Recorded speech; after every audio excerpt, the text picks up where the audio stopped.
அதனால நேத்திக்கு ஒரு ஆச்சரியம், அதிர்ச்சி பிஜேபி வட்டத்துல. இவர் வருவாங்க, அவர் வருவாங்க, என்னெல்லாமோ ஸ்பெகுலேஷன். ஆனா பிரதமர் மோடி நினைத்தது என்னன்னா, ஒரு ஜெனரேஷனை ஸ்கிப் பண்ணி அடுத்த ஜெனரேஷனுக்கு போயிட்டார். ஜேபி நட்டா பிரசிடென்டா இருப்பாரு, இவர் ஒர்க்கிங் பிரசிடென்ட், அதாவது அவரோட பொறுப்பெல்லாம் இவர் எடுத்துப்பார். இதுல இருந்து ரெண்டு மெசேஜ் அனுப்புறாரு பிரதமர் மோடி. ஒன்று, பிஜேபி இனிமே is not looking at existing leadership, it is preparing for new leadership. Udhayanidhi வந்தாதான் நமக்கு சான்ஸ் கிடைக்கும். இவ்வளவு கட்சிக்கு உழைச்சாச்சு. அண்ணாமலைக்கு நம்ம ஏதாவது எதிர்பார்க்கலாமா இதுக்கப்புறம்? ஒன்றும் சொல்ல முடியாது சார்.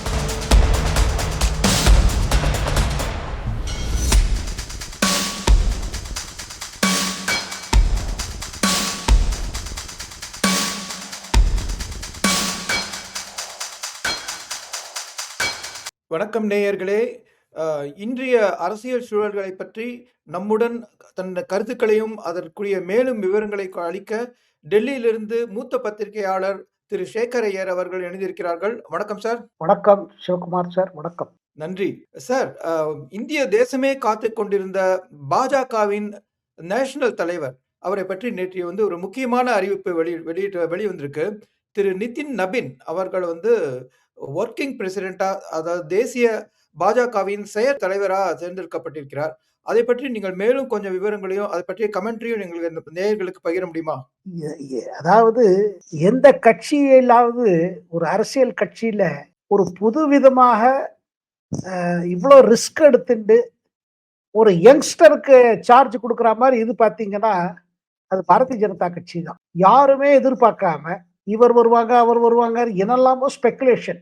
ஆனா பிரதமர் மோடி நினைத்தது என்னன்னா, ஒரு ஜெனரேஷனை ஸ்கிப் பண்ணி அடுத்த ஜெனரேஷனுக்கு போயிட்டார். அதனால நேத்திக்கு ஒரு ஆச்சரியம், அதிர்ச்சி பிஜேபி வட்டத்துல. அதாவது இவர் 45 வயசு தான்.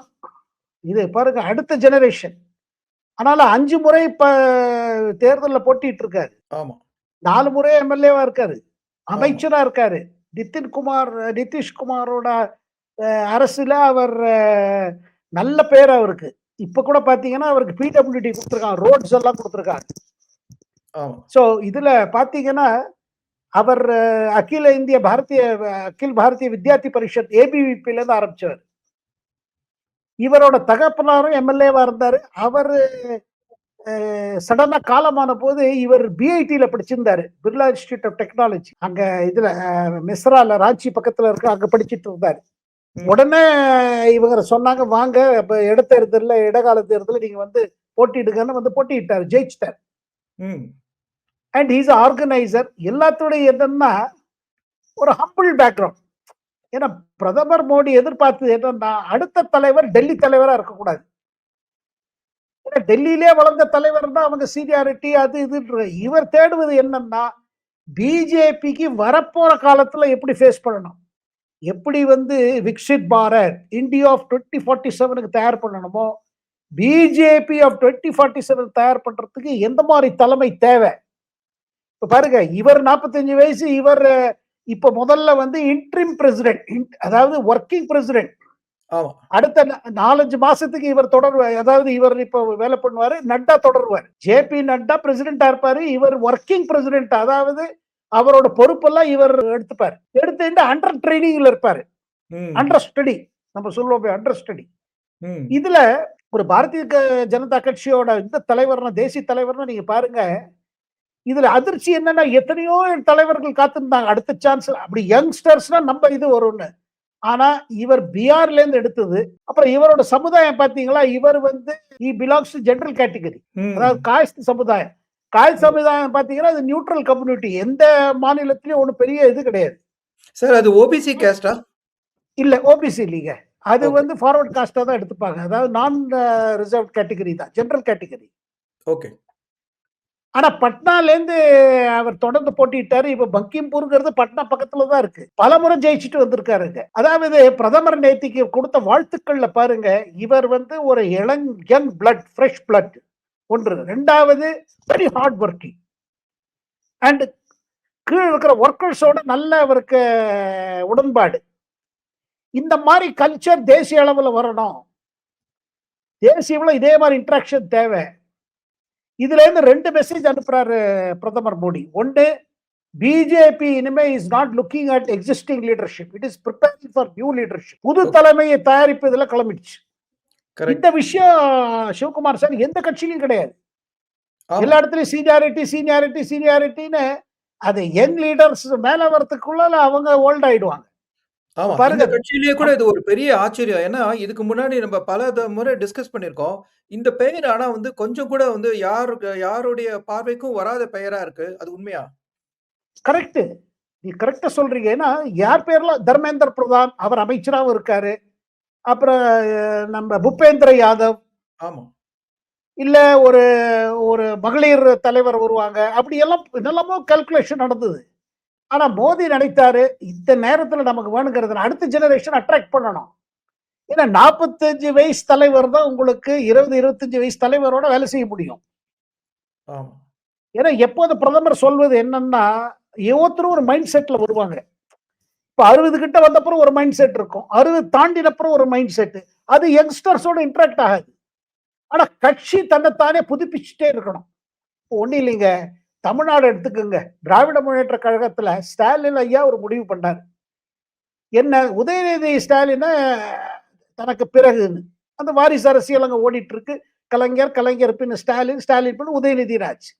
ஆனா உதயநிதி டெபுட்டி சிஎம் ஆக்குறதுக்கு எவ்வளவு டைம் ஆச்சு பாருங்க. அங்க யங் பிளட் இருக்கு பாருங்க டிஎம்கேல. அவங்க இன்னும் ஒரு இதுல இருக்காங்க. நமக்கு உதயநிதி வந்தாதான் நமக்கு சான்ஸ் கிடைக்கும். இவ்வளவு கட்சிக்கு உழைச்சாச்சு. காங்கிரஸ்ல பாருங்க, பேருக்கு வந்து அவர் ராகுல் காந்தி தன்னை யங்னு டி ஷர்ட் எல்லாம் போட்டுட்டு போறாரு. பட் அவர் யங் இல்ல, 50+.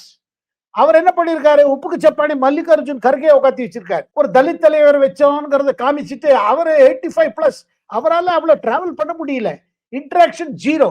யாரோட இன்டராக்ஷன் இல்ல, வெறும் இவங்களோட மேல டெல்லி தலைவரோட போன் பேச்சு ஒண்ணு இதுவே கிடையாது. அதனால்தான் பாருங்க பீகார் தேர்தல்ல வந்த விளைவுக்கு அப்புறம் பீகார் தலைவர்கள் சொன்னாங்க, எங்களோட யார் பேசுறாங்க, யார் இன்டராக்ட் பண்றாங்க, அங்கேருந்து ஒரு குழு வருது, சுத்துறாங்க, ஒரு டிக்கெட் வித்துறாங்க, 5 கோடி சொல்லி விற்கிறாங்க. யாரோட பேசினாங்க? தேர்தல் முடிந்த பிறகு ஓட்டு திருட்டு ஆயிடுது, இதுல கோளாறு அதுல கோளாறு சொல்றாங்க, ஓட்டர் லிஸ்ட் கோளாறுங்கிறாங்க. கட்சியில இருக்கிற பிரச்சனைகளை பேசி இது என்ன பிரச்சனை, ஏன் காங்கிரஸ் முடிய கேட்கறதுக்கு ஆளு கிடையாது. அண்ட் இடதுசாரி கட்சிகள் இதேதான். இப்ப திருப்பி கேரளத்துல நடந்திருக்கிற இது என்ன, பினராயி 3ஆம் முறை பினராயி சொல்லி இந்த முனிசிபல் எலெக்ஷன் போட்டியிட்டாங்க இடதுசாரி கட்சிகள். மார்க்சிஸ்ட் கட்சி தலைமையில இருக்கிற எல்டிஎஃப் கேரளா முழுக்கவும் திஸ் இஸ் அதாவது என்னன்னா is a pre-run before assembly elections. Third term for Pinarayi, consecutive term அப்படி ப்ரொஜெக்ட் பண்ணாங்க. மக்கள் அதுக்கு எப்படி ரிசல்ட் கொடுத்தாங்க பாத்தீங்க. ஆகையால் திருப்பி பிஜேபி இவர் நவீன பாத்தீங்கன்னா, நிதின் நவீன் பாத்தீங்கன்னா ஒரு புது இதுலங்க பல பெரிய தலைவர்கள், senior leaders including from Tamil Nadu will be shocked. தனக்கு ஏதோ கிடைக்க, ஏன்னா இப்ப பாருங்க, நீங்க யார் இருந்தாலும் இப்ப அவரோட ஒர்க் பண்ணணும். அதுல என்ன ஆகும்னா பல மாற்றங்கள் வந்துருங்க.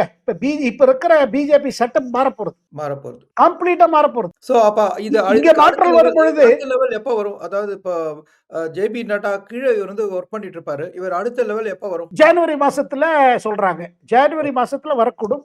இல்லைன்னா அப்படி ஜனவரி தாண்டி வச்சுக்கோங்க, வரப்போற இந்த சட்டசபை தேர்தல் முடிந்த பிறகு மேற்கு வங்காளம், அஸ்ஸாம், தமிழ்நாடு, கேரளம், பாண்டிச்சேரி, புதுச்சேரி இதெல்லாம் முடிந்த பிறகு ஒரு இது. ஏன்னா இது இந்த டைம் டிரான்சிஷன் அண்ட் இந்த 4 இந்த இதுவும் பாத்தீங்கன்னா ரொம்ப இம்பார்ட்டன்ட். இது கூடவே இன்னொரு விஷயம் வரப்போறது சிவகுமார் சார். எப்ப பார்ட்டியில வந்துச்சு அடுத்தது கவர்மெண்ட்ல வரும். மோடி கவர்மெண்ட்ல இன்னும் யங் பிளட் வரா மாதிரி, ஏன்னா ஒரு ஃபெட்டிக் வந்துருச்சு. 10 வருஷம் 11 வருஷம் 12 வருஷம் ஆயிடுத்து. இனிமே ஒரு ஃபெட்டிக் வர ஆரம்பிச்சு. புது தலைமுறை வரணும், புது ஃபேஸஸ். அப்புறம் யங் எம்எல்ஏ எம்பிஸ் நிறைய இருக்காங்க. சோ 3 விஷயம் நடக்க போறது.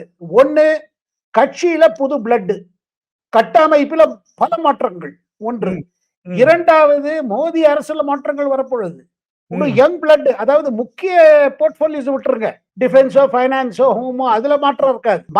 மத்த மினிஸ்ட்ரிஸ் ஒரு இம்ப்ரெஷன் என்ன வந்துட்டு இருக்கிற, கவர்மெண்ட் எவ்வளவு செயல்பட முடியுமோ அவ்வளவு ஒரு ஸ்பீடு குறைஞ்ச மாதிரி இருக்குது.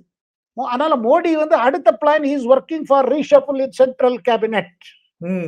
மூன்றாவது, ஆளுநர்களோட மாற்றம் வரும். பல ஆளுநர்கள் தொடர்ந்து இருக்காங்க. கவர்மெண்ட்ல இருந்து யாராவது மினிஸ்டர்ஸ் அங்கே ஷிஃப்ட் ஆயிடுவாங்க, கவர்னர் ஆயிடுவாங்க. ஆனா மாற்றங்களுக்கு பயப்படாத தலைவர் மோடி. இந்த எக்ஸ்பெரிமெண்ட் பாருங்க, யாருமே பயப்படுவாங்க, ஓ இது போட்டு ஒர்க் அவுட் ஆகல, அதெல்லாம் கிடையாது, ஒர்க் பண்ணி பார்ப்போம். இந்த தைரியம் பாருங்க, to go for bold faces. இது மத்த கட்சியில இல்லைங்க. இதுதான் நம்ம இப்ப திரிணாமுல் காங்கிரஸ் மம்தா பானர்ஜி, அதை விட்டாச்சுன்னா அவ அண்ணா மகன் அபிஷேக் பானர்ஜி, அவர் காத்துட்டு இருக்காரு எப்ப அத்தை நாந்து போ தான் சிஎம் எப்ப ஆளான்னு அவர் பார்த்துட்டு இருக்காரு. அதனால திரிணாமுலுக்குள்ள உள்பூசல். ஏன்னா இதெல்லாம் குடும்ப அரசியல், வாரிசு அரசியல் எல்லா இடத்துலயும். அதே மாதிரி சிவசேனா உத்தவ் தாக்கரே பிறகு அவர் இருக்காரு ஆதித்ய தாக்கரே. அங்க சரத்பவாருக்கு அப்புறம் சுப்ரியா சூலே. அதுல தான் அஜித் பவார் தனியா, அண்ணா மகன் அஜித் பவார் தனியா ஒண்ணு பண்ணாரு, தனி கட்சி. சார் சார் இப்ப நம்ம அண்ணாமலைக்கு நம்ம ஏதாவது எதிர்பார்க்கலாமா இதுக்கப்புறம்? ஒன்றும் சொல்ல முடியாது சார். ஏன்னா இப்போ இருக்கிற பார்த்தீங்கன்னா இப்போ என்டையர் இது சினேரியோ சேஞ்ச் ஆகும். இப்போ உடனே ஆர்கனைசேஷனல் சேஞ்சஸ் எப்படி வரப்போகுது? ஏன்னா எது போட்டாலும் இன்ட்ரீமா இருக்கும் அரேஞ்ச்மெண்ட். ஏன்னா அவர் முழுமையா தலைவர் ஆன பிறகுதான் கட்சியில் ஏதாவது சேஞ்சஸ் இருக்கும். ஸோ அதனால உடனடியாக யாருக்கு என்ன கிடைக்குங்கிறத தற்சமயம் சொல்வது ஒரு it will be speculative exercise.